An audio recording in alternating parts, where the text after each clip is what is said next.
Hey y'all, welcome to Culture Cult. My name is Marie. I am the host of the show, and this is a show where we are on a mission to learn about every country in the world. Except today, we're doing a travel story. So that is when I have one of my friends come on and they tell me their best or craziest travel story.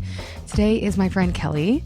We met actually on the very idyllic island of Koh Samui in Thailand. If you don't know what that island is, it's actually the latest season of White Lotus 3. That's the island I was on for 2 months. That's where I met Kelly. Yeah, it was awesome. And today we're going to talk about how she went from that island, Koh Samui, this idyllic, super tranquil, beautiful island in Thailand, to landing in the middle of New Delhi, where she experienced the extremes of India. The extreme poverty, the extreme slums, the extreme colorfulness, the extreme smells, and also accidentally meeting the Prince of Jaipur. So yeah, let's get into it. Cozy up. I know Kelly's going to hate me when I say this, but she has the most cozy English accent. So get your tea, get your biscuits, and let's hear about Kelly's ridiculous trip to India. By the way, before we get into it, I forgot to mention, she literally went to India with like a bunch of open wounds and a leg injury from a motorcycle accident in Thailand. That's how she started this trip. Yeah, let's get into it. Okay, so I'm Kelly. My accent is a bit of a jumble. So I'm originally from Chester, which is in northwest England, which is kind of just half an hour south of Liverpool. So I spent my whole life trying to avoid getting a Scouse accent, which I know you love. I love the Scouse. In the UK, it's seen as kind of chavvy. I've lived in London, so I moved here in 2010. And I think just by being surrounded by people with that accent, it's kind of morphed into more of a southern London accent. Mm-hmm. So now I'll go back home up north at Christmas and stuff, and my dad just calls me a southerner. He's like, why are you talking like that?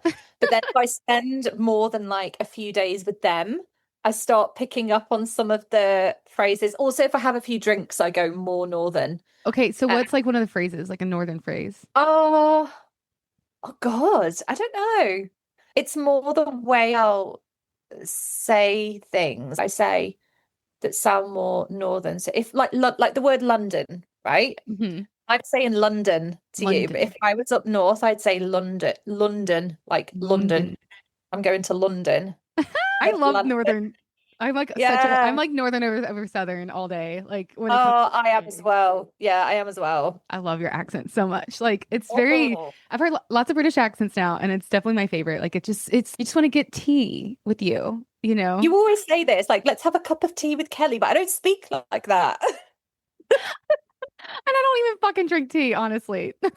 But you make me want to, and that's a good feeling. Okay, so you live in London. What is your perfect London day? Oh my goodness. So I live in southwest London, a place called Teddington, it's in the borough of Richmond upon Thames, which is like one of the most expensive boroughs in the country, never mind London. Yeah, it's because it's like not in the centre, because obviously if you live right in the centre, you're going to pay big money. Yeah. But it's a good commuter. It's like half an hour into Waterloo, which is where like the Houses of Parliament and Big Ben and everything like that is. Mm-hmm. But Teddington is it's more of a community vibe. I'm right by the River Thames, and there's a royal park next to me called Bushy Park, but then I can still get the train into London. So my perfect London day, I'd probably stay and have brunch around me because there's really cool brunch places on the high street where I live. Then I'd get the train into Waterloo. It would obviously be sunny because it's always sunny in London, right? Of course. And then I'd probably go for a walk through like over Embankment, like where London Eye and the Houses of Parliament are, through to Green Park by Buckingham Palace, have a wander through there. Then I'd probably go shopping in Covent Garden, get a cup of tea. Yeah. And a cake. I'm making myself sound very English here. But the thing is with London, like there's so much that you can do off the cuff. Mm-hmm. Like you'll just go into town one day and you'll just go to a ticket booth and it'll be like there's about 10 different comedy shows. God knows how many theatre shows you can see as either a matinee or an evening showing. It's such a good vibe. in summer. You know my feelings on winter. All that emphasis with summer. Like, you know my feelings on winter. Like Yeah. winter has its like autumn's lush, and Yeah. like obviously in winter you got all the Christmas markets and stuff, but it's just so bloody cold. Yeah, I love it. I love it so much. It's so expensive. And the only city that I prefer to London is New York. Oh, And I fuck, wouldn't say man. prefer, I would say it's like on par. They're Um, very different cities. I like to they're think, so different. like, well, Yeah. you live in one and we both love New York, but I would love your opinion on this. I think London is like the really posh older cousin, like they've been through it. And New York is the like really rebellious, like, fuck you, money, like Yeah. young cousin that's like artsy and shit and like very rebellious. And it's like going to turn into a London with decades and hundreds of years to come. Oh, But no, I like, like. because I think London used to be like New York, like super fucking edgy, super, and that I think that was yeah, like 1700s London. But now it's grown to this like mature being, and I think New York is this rebellious, like anything could fucking happen at any moment. Yeah, yeah, yeah. New York's a bit more unhinged, I think. Totally But unhinged. London's, yeah, it's obviously steeped in history, but it's so weird how you get. I remember when me and my friend, who I met in London on my teacher training, my best friend, we used to go out like in the evenings. We go to a theatre show and we'd just be walking through London at night, and we'd be like, "Oh my God, we live here!" Like it was just the most, and you kind of become a little bit desensitized to that. Like I'm not going to lie to you, when I'm in like the depths of like work, I might not go into central London for a long time, and kind Yeah, of you get isolated in your little area, yeah. your little suburb, but it's always there. It's always an option. Like you can just hop on the train and half an hour and you're just right in the center of it. I love that. And now I'm kind of stuck because I don't feel like I can live anywhere else in the UK because I need that stimulation. Yeah. Where I'm from is completely opposite. So I say I'm from Chester, but it's a tiny little village outside of Chester. There's like one bus that goes every hour into Chester, and there's never anyone on it. And it's surrounded by farms and cat. You love a cow, don't I you? do. You love a cow. You love a There's lots cow. of cows. Okay, Um, is it like Midsummer Murders, which is like one of my favorite British shows? yes, I would say so. It is like that. It's very village-like. Everybody knows everybody. And the only difference between the village I'm from and the Midsummer Murders setting is there's no, like, we don't have any shops. We don't have any What? pubs. We have a church and a primary school. The primary school has about 100 kids in it total across all the year Holy groups. crap. This It's is a small town. tiny. Yeah, let me see the population. Hang on. I didn't realize you didn't have a pub. I'm confused. I feel like that would be the We only thing. used to have a pub, but then nobody went to it, so it had Oh to my close. God. Well, It they're was really really depressing. church-going folk. Well, I don't even know why the church is there, to be honest, because nobody really No one goes to goes to church. that. It's like no one leaves their house. So in 2011, we had a population of 655. Shut up. Yeah. Oh my Um, God, that's the smallest town I've ever heard. oh, in 2021, it went up by one person. Like it's tiny.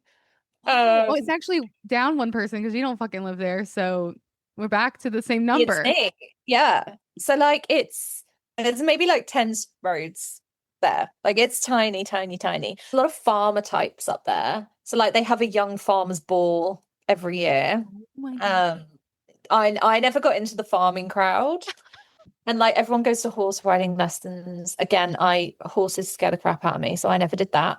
Yeah. Um but yeah, it's pretty small. I'd love to show you one day. Like Yeah. I'd love Well, for all you my to. TV shows are set in these like Chester-like towns, like Vicar of Dibley, Midsummer. Yeah, the Vicar of Dibley, that's a great example, actually. Vicar of Dibley is a bit more hilly, but Yeah. yeah, that's a great example of what Dudden is like. Yeah.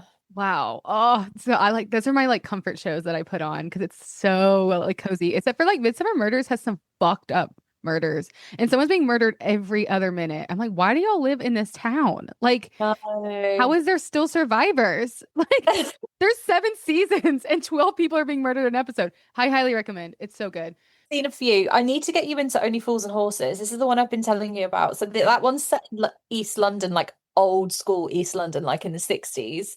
and they're proper like dodgy dealers. It's like Yeah. two brothers, and I think you'll really like it. I know that's another one that I just had to like find it. Well, to turn the conversation a little bit, we both met in Thailand.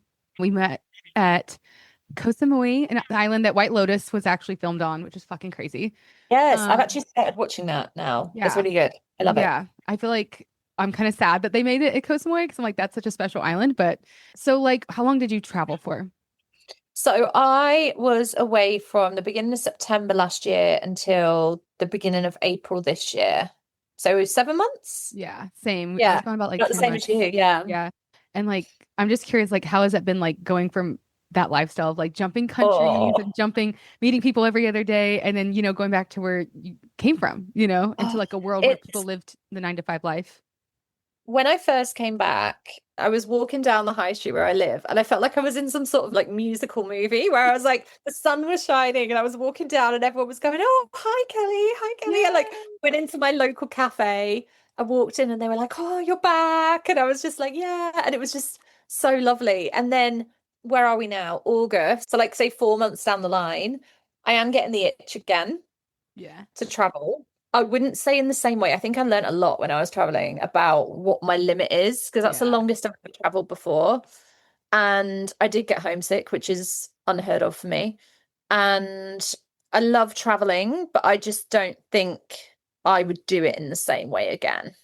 Yeah. Um, Obviously I work online now. I remember we had a conversation when I was leaving, and I was kind of like, it's actually stuck with me.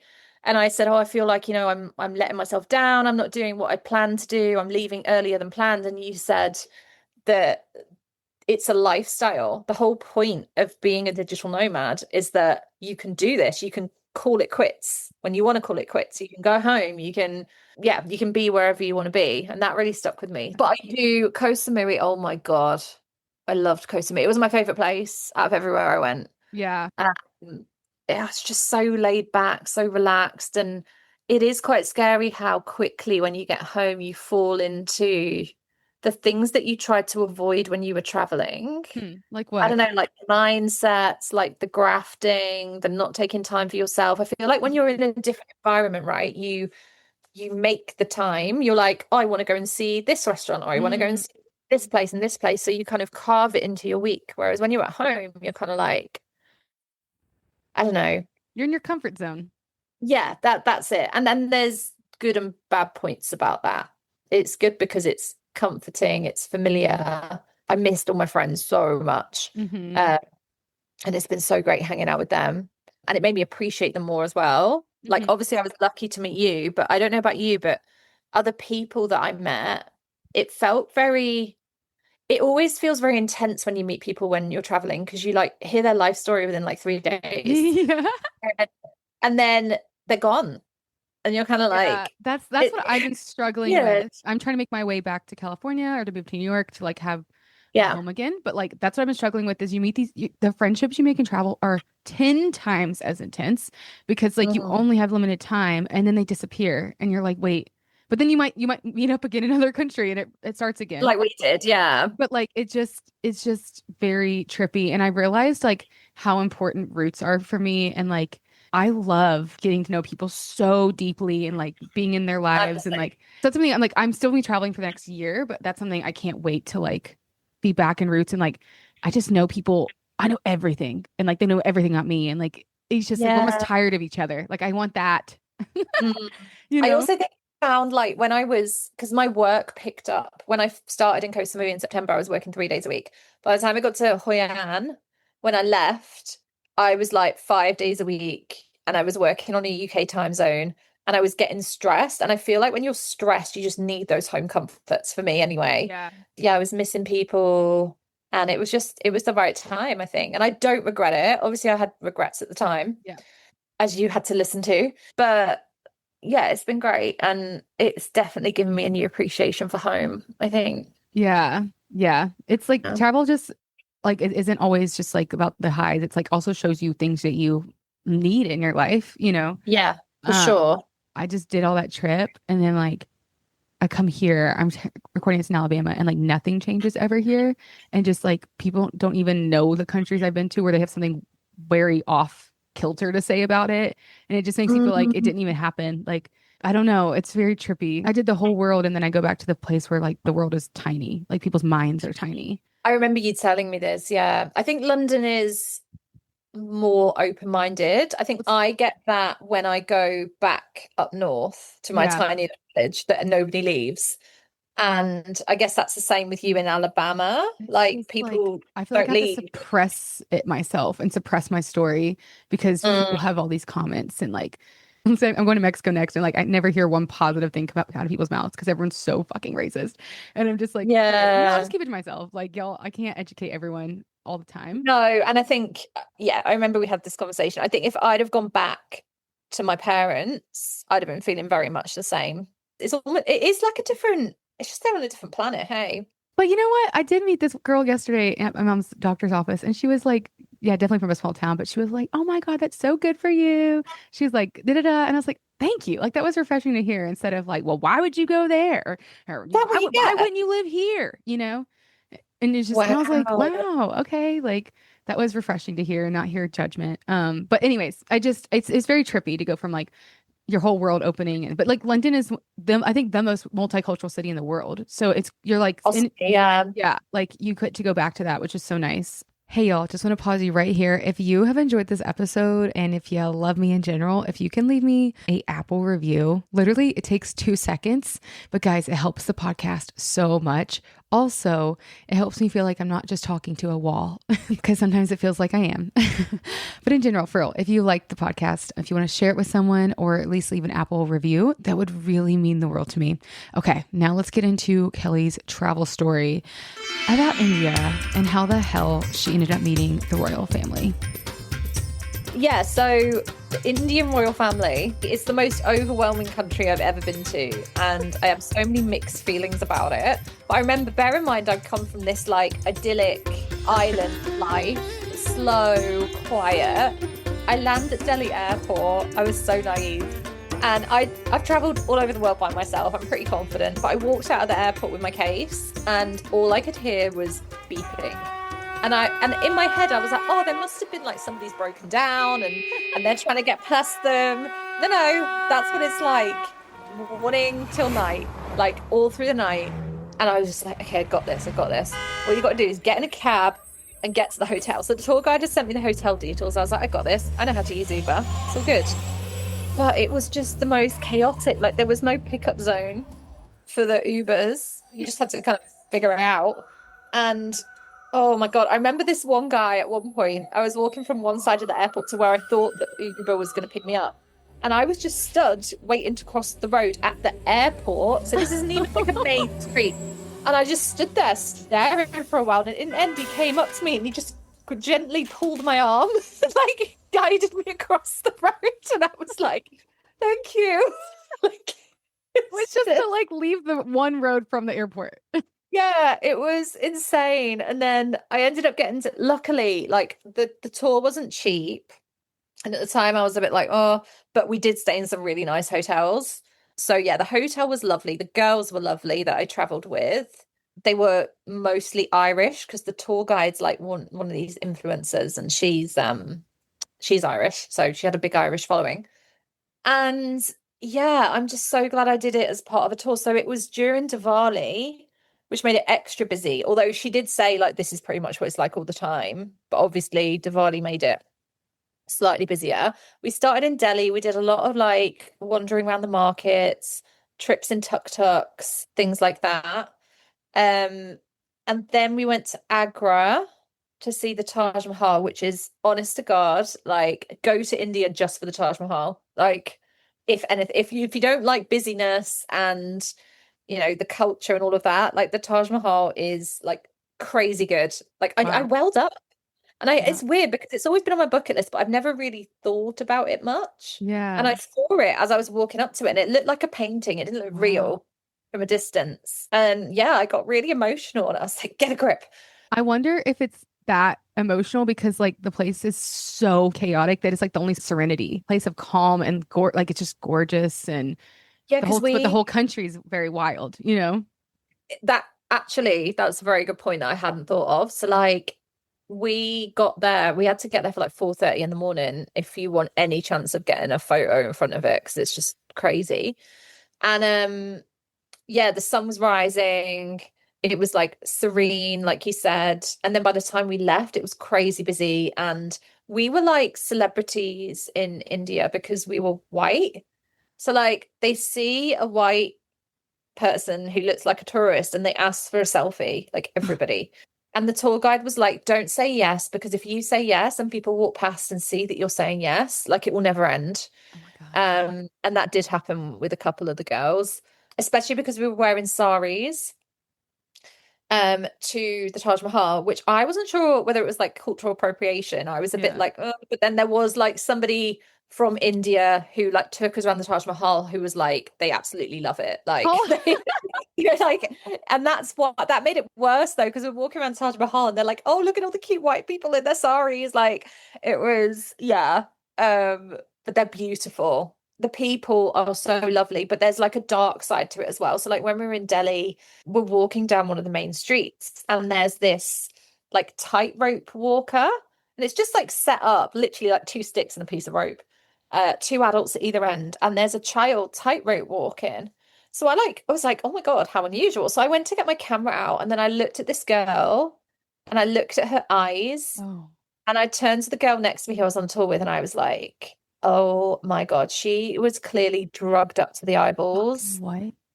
Yeah, it was awful. A Honestly, child? yeah, she must have been about eight, Oh, nine. And so that was at 11 o'clock in the morning. When we drove past at like 11 o'clock at night, she was still there doing it. And I was just like, oh God. And the tour guide was like, yeah, like they basically drug them up to entertain people. that's so So there's a disturbing. real dark side to it. And like when we were in Agra, we were driving back in our like air conditioned, beautiful coach. We got diverted because some of the roads were closed because of Diwali. And we drove through the slums. And there's like a dirty side to travel, I think, that like makes me feel really uncomfortable. Hmm. And I remember like the slums are like either side of the road. So I'm like looking out the window and there's this woman breastfeeding her baby on like a pile of rubble on the side of the road. And she like made eye contact with me, like as I was looking out the window, and I just felt sick. Like, like people live in those slums. It looks like a pile of rubbish. Like it literally just looks like trash. And they've made homes out of it. It's yeah. So there's, you know, in certain places, I mean, even in Thailand, there would have been places, I'm sure, not necessarily Koh Samui, but like where, I like in have seen Bangkok, that. Bangkok. yeah, Actually, we went on those like little boat tours, and everyone was in the like where everyone gets the little trinkets and stuff. But I kept walking, and I walked under the bridge, yeah, and it was a completely different situation. Everyone was living in trash, and I remember these yeah, kids when we play ball with them, I played with them, and then I like walked under the bridge, and it was like, "Oh, buy this trinket," and I was like, "Wait, like those people were like in trash over there." It was just it's confronting because it's like, well, what is this for? What wow. are these? It's just yeah, like a lot of those things. Yeah, it's good to see too. Yeah, It's good to see. it is. It's good to see. There was another incident where, and actually, I wrote this on my feedback form for the tour, where we went to like a Sikh church and they have community kitchens there which are amazing. Like God, they feed like I can't even remember what the figure was, but it's like thousands of people every day and it's open to anybody, so anybody can come in and get a free lunch basically.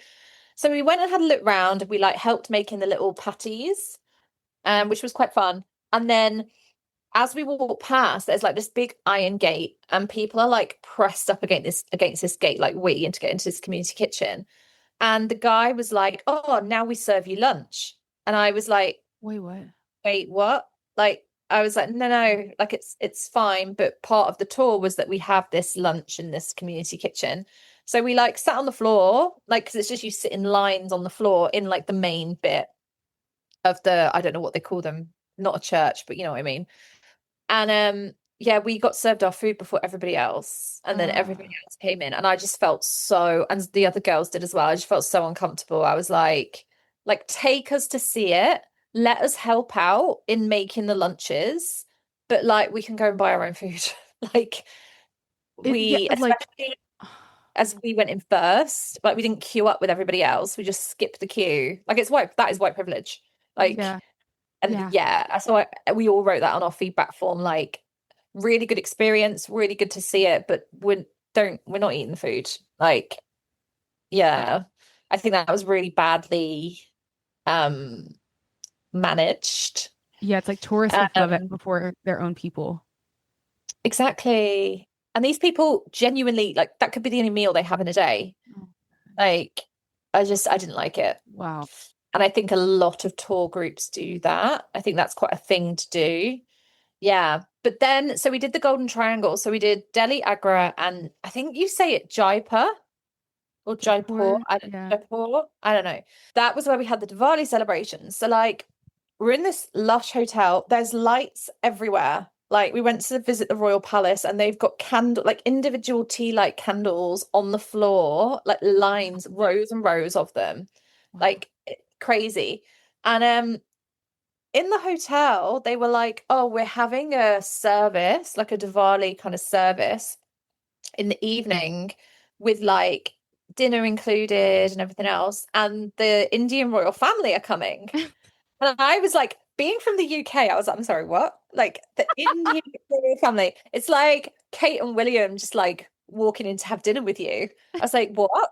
Like, it turns out that in India there are tons of royal families, and Oh. each like province has its own royal family. So this was, you might have to, I can't remember which province Jaipur is in.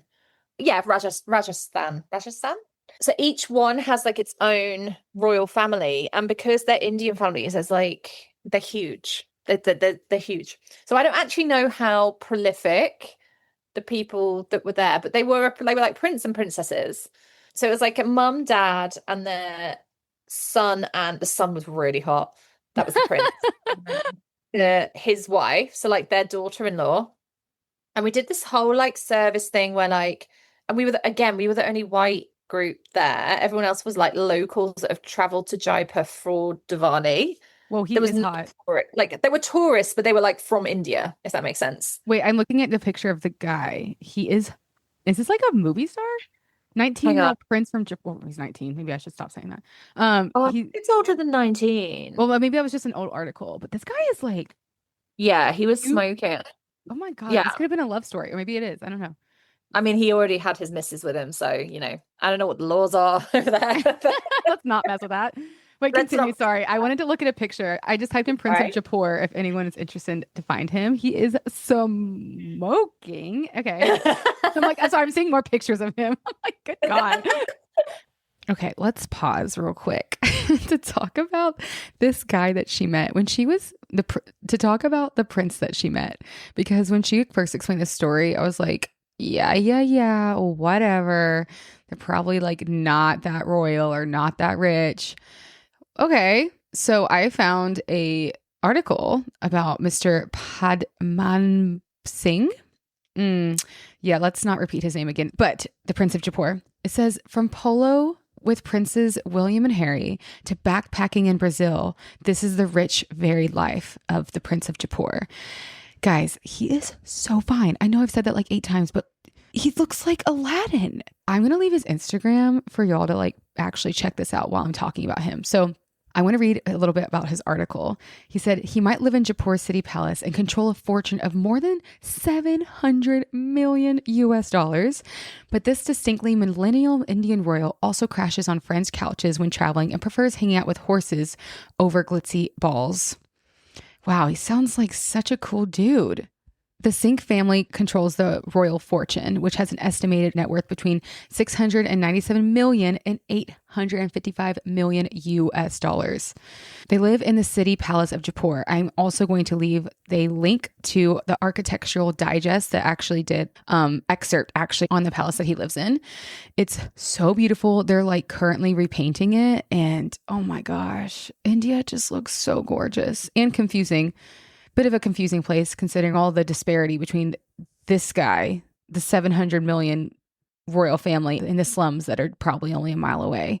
But still, I can't believe that Kelly met this man who is part of this royal family who has played polo with Prince William and Prince Harry. And just, it's a luxurious life, y'all. So check him out on Instagram if you want to see who we're talking about and who Kelly accidentally met. So yeah, they did this service and they like did the whole this is really bad that I don't know this information.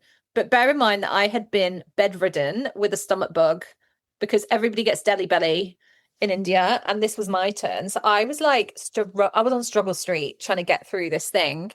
They put like rice on your forehead, and like I think we had some beads or flowers at some point, and then we all had to stand up and go to the front and like, we had to like bow to this statue. I don't know. Anyway, so we did that.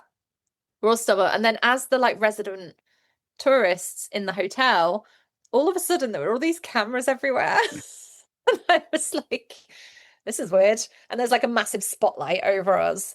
And I was like, oh, and then old mate, like the dad, the big prince, the big man, has a microphone in his hand and like it stood right in front of me. And I was like, okay. And I was like next to this other girl. And he was like, oh, we'd just like to ask you some questions for our YouTube. I was like, this is a hell of a setup for YouTube, but and I wish I could find it. I've tried to find it in advance of this podcast, and if I can find it, I will send you the video. Hilarious. But he basically interviewed us, and the idea was to try and get people to come and visit India. So he asked the other girl I was stood with some questions, and unfortunately, when he got to me, he was like, oh, so how do you like the food? Now, I've been sat on the toilet for 2 days at this point. So it was like all the girls knew this. So they're all looking at me laughing. And I was like, yeah, the food's great. Like, I love it. And they were like, he was like, oh, what's your favorite bit? And I was literally like, help me, like SOS, trying to get the girls to help me out. So one of them jumped in and he said, oh, and where are you from? Blah, blah, blah. I was like amazed that we'd come all the way from Ireland and London. And he was like, will you tell all your friends to visit India and try the Indian food? I was like, sure. Like literally like at this point, I'm like, I need the toilet right now. Like, I'm like, I've got the sweats going on. I'm like, just let me sit down somewhere, ideally on the toilet. And this guy is asking me all about what the bloody Prince of Jaipur is asking me about the food and getting me to tell him how amazing it is. And I'm like, mate, you need to sort it out. There's something not right. Send some message. And we'd all had it, like all 17 girls, we like have been down and out with this food thing. And oh my God. And then they took us upstairs and we had a dinner. With that bit wasn't filmed. And it was lovely, but I couldn't eat half of it because I was just like, he's like watching you not eat the food after the interview. He's like, huh. He was patrolling. So every time he walked round, I was like, I had a spoon in my mouth, like, Wait, I think that's so funny that like the Prince of Jaipur is like trying to get people to come to India and interviewing. They're mad on like trying to get more tourists there, but they're just not built for it. Like, but it's like, hi, let's take care of your own people first. Like, yeah, right? Like, there's homeless people. Like, the streets are full of trash. Like, you got work to do, guys. Yeah, like, then the tourists will come. Yeah. And like maybe like just try and be a bit more hygienic about your food preparation because there's something going on there. And because I was obsessive, like I wouldn't touch, like if I was walking upstairs, I wouldn't touch the banister because I was like, I was really OCD about it. And I was like hand sanitizing all the time. Like we could not have done more to try and stop us from getting sick. And everybody got sick. Like it must be just in the air or something. Like it's just probably like too many people in one place. It's so overpopulated. What I'd love to do if I went back is I'd love to go to like the smaller, like the equivalent of where I grew up. Yeah. But like in India, just like the small communities.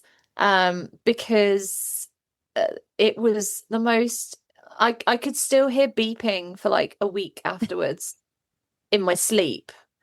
Because it was so intense. And like so they set off fireworks afterwards. Now I don't know about you, like you have fireworks like 4th of July, right? Yeah. We have Bonfire Night in the UK, which is the 5th of November, which is a celebration of when a guy tried to blow up the Houses of Parliament. I don't really understand it, but that's what we do. So the 5th of November we have fireworks displays. Now in these fireworks displays, there's like a big bonfire, there's fencing around it to keep the people away. And then they set the fireworks off, sometimes to music, and it's all very lovely. In India, we're on the rooftop of the hotel, and there's just kids just like in the middle of the road, just letting off fireworks. Like, and I looked down and there's cars weaving in between where they've like planted the fireworks. And I was just like, guys, this is not safe. Like, this would get passed in England. Like, we wouldn't be allowed to do this. You'd get arrested for like letting off a firework in the street in the UK. There, it's just like they're just a Tuesday night. You know what I mean? Like, it's That's crazy. the great thing about travel is like you literally portal jumped. You went from this like idyllic island in Thailand that's just so clean and so Yeah. nice and so sweet and so perfect. And then you go into like mayhem. And then you end up Yeah. meeting the Prince of Jaipur, who's like interviewing you for their like tourism board. And it's like, wait, what the I really fuck? wish I could find. I'm gonna try and find it again because I want to find that video because just for giggles. I'm gonna see if any of the girls filmed it as Oh, well. I'm sure they did. I'm sure they did. But it was just the most weird. I was just like, where is this being broadcast? Like, am I live? Like, what's going on? Also, just like why? Like why that hotel? Why y'all? Like I just I think they're trying to like get down with the kids and kind of, I don't know, they're like social media. Social media is where it's at. yeah. Like, we need to get on social media and convince the people to all come to India, even though, like you said, we can't look after our own people. But I guess they see it as like more tourism, more money, then they can try and help. Maybe. I don't know. I don't know how it works. But yeah, India was a such a conflicting country for me because it's like the people were lovely, but then also the people drug children for the purpose of entertainment. You've got the super rich and the people who live in the slums. Like, there's no middle ground. It's very dirty, but it's also that's kind of what gives it character. It's weird. Mhm. Um, yeah, I would, like I said, I would go back, but I would do smaller like towns or whatever because New Delhi, oh my God, I've never been so traumatized landing in the airport as I have at that moment. I just thought, what is this Oh, and place? by the What? way, wasn't your like foot twisted? Your Oh ankle was yeah. twisted the I was whole like, trip. yeah, this is a whole other side to the trip. So yeah, I fell off my bike in Koh Samui like 2 weeks before I was due to go to India. So I was like, oh, it'll be healed by then. But where it got hurt was like on the front. I've still got a massive scar on the front of my ankle. So every time I walked, because of the bend, it like just started bleeding again. So yeah, I'm walking around India. I can't wear shoes because my foot's swollen, so I have to wear flip-flops. I'm Oh my bandaging it God. up to stop the dirt getting in it, but inevitably it got infected. So I also had to go to hospital in India, which was fun. And oh my God, this is another story. I'm gonna get it quick. So I go to this hospital in India with the tour guide who can speak English, and he literally writes me a side of A4 paper, handwritten, of all the drugs that I need. And I'm like, this seems like a bit excessive. Like, surely I just need antibiotics. Um, anyway, we went to the pharmacy and the tour guide like goes through the list, crosses like 10 things off, and she's just like, she just needs that one. And I was like, I feel like they were trying to like just make money on the drugs, like because they were like, oh yeah, you have to obviously have to pay for it. They're like, you need this, and this. I was like, I won't be able to, I'll be out of it if I take all these drugs. Like, there's too many. That's too many. Um, but yeah, so that was another thing. So yeah, all good fun. But it wasn't my favorite. It's one of those places I'm glad I went to. I'm glad I've done it. It wouldn't be top of my list to go back to. But Yeah. then there's so many places I haven't been yet. So like, That's travel. It's not always I just want to go to a place and it's all my favorite. There's some places where like I experienced that and I'm good. yeah, I'm okay. Like, I've done it, been there, I'm done that, got the t-shirt. good. Don't need to go back. I want to just end this by talking about how travel is not about vacationing. not always. It's actually about like portal jumping. Like when you are traveling, you are entering whole new worlds. And the more I hear about India, the more I'm thinking it's its own universe. Like I don't think any country sounds like India. And the people that leave and come back from India are changed. They are changed. They've seen, I think, the extremes of humanity. I mean, Kelly did. Kelly saw the Taj Mahal. Kelly met the royal family. Kelly was fed by the royal family, actually. She also fed some of the poorest people in the city. And she also was shown white privilege in someone else's country. She also saw slums, serious slums. She also saw a girl being drugged, having to perform all day. I mean, I think that's what happens in India. I think you see humanity in every manner. I think India shows us, it shows us humanity in every single way. And I think that's why it's so confronting, because it has all these beautiful, zen, peaceful places. I mean, guys, it's the place where yoga came from. And then you also have like this chaos of how crowded it is and filthy in so many ways. But then also, they are also the ones that teach us about Ayurveda, like holistic health. So it's like, it's a place of polarity. My whole point of saying this is that travel isn't necessarily always about vacation or even going to a country and thinking, I can't wait to come back here. It's about exposure. I think India is a place to be exposed. It's the place that exposes you. And I don't know if you've been listening to this and maybe you even have a country where you're like, you know what? I'm glad I saw it. I don't necessarily need to go back. It's like one of those movies that you watch that are 3 hours long and you're like, that was great, but never going to watch that again. It's like that. You know, travel isn't always about vacationing. It's about truly opening our eyes and our minds and being moved. So I think that's the theme with India. I think if you go, you'll never come back the same. I think you're going to see things, experience things, smell things, hear things, feel things that you won't experience in any other country. And hell, you might actually get to meet the royal family too. I mean, it seems like they really want tourists. So, but overall, if you are actually curious about where me and Kelly stayed, we stayed at an amazing co-living called Amy Village in the island of Koh Samui, Thailand.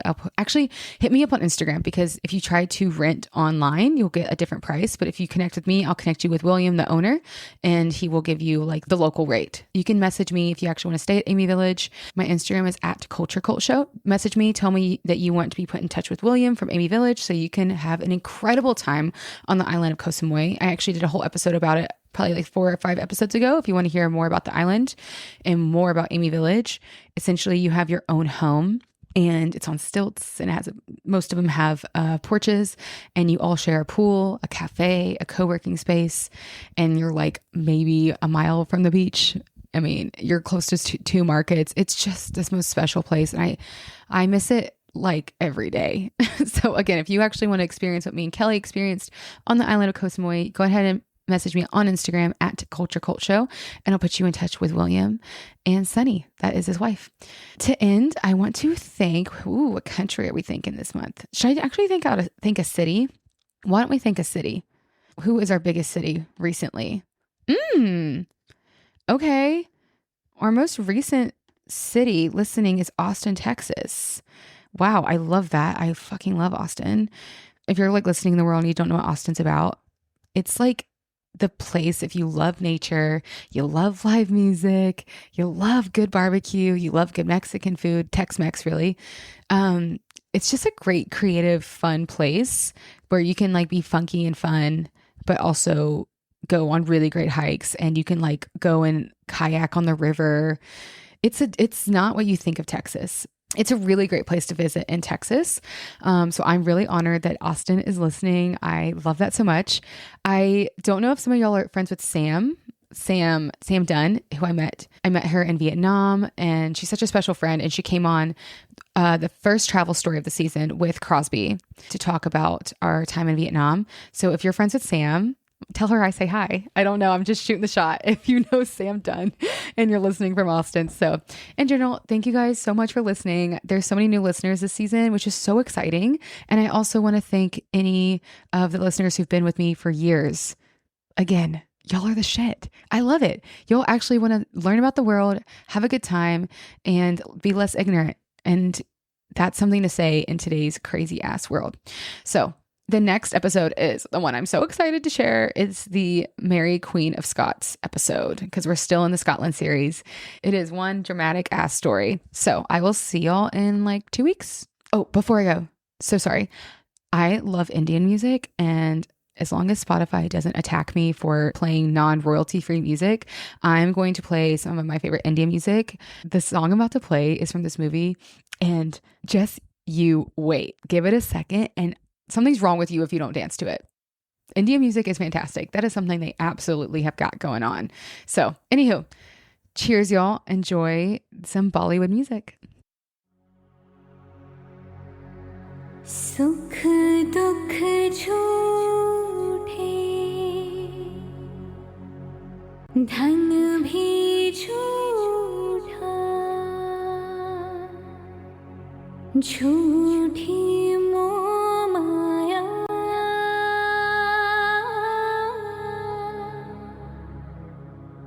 सच्चा मन का वो कौन जहाँ प्रेम रतन पाया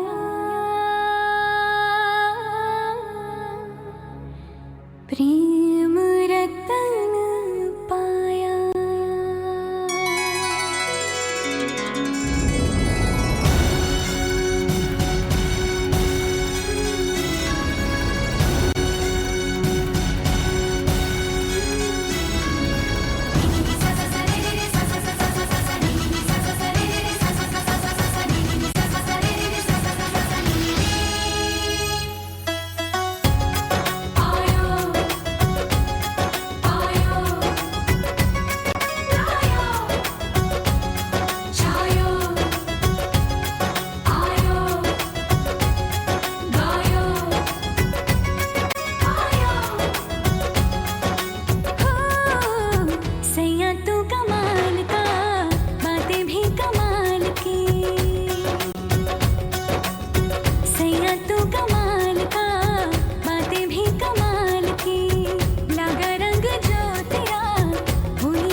संभाल